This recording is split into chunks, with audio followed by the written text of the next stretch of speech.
So it's hard when you're by yourself or when you're a small team, because, when you're running the company and the ads and everything, and you're making the product, it's very hard to do both at the same time, right? So typically what I ended up doing is I'd make a version, I'd spend a lot of time making that version, and then and then I'd market it and sell it. And then, I'd go back to making a new version, then I'd go back to marketing and selling it. And that's the way I did it. And I didn't get it balanced.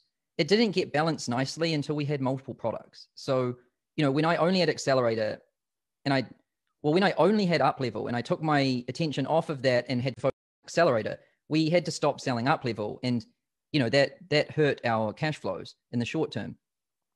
But then when we had Accelerator and Uplevel, and then when I made V2 of Uplevel, that was different because two components were here, the replacement to that one. So like there wasn't as much downtime, and I had a team. So like they could keep running as I was building, and it was a better balance. And I think once you get a better team together, then you won't need to sacrifice growth or profit to improve product. But you've got to try to balance these things in the beginning because it's just you're understaffed.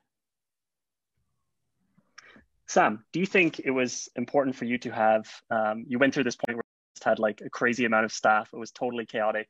And I think I also went through a phase like this. I had 35 staff. And now because of that, I can look back at it and see the mistakes I made.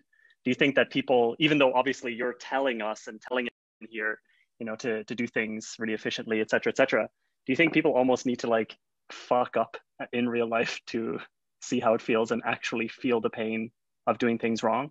Or do you think like people can just take your advice and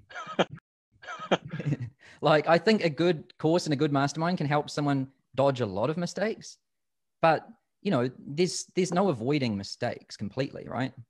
The most important thing is that you're right more than you're wrong at the aggregate.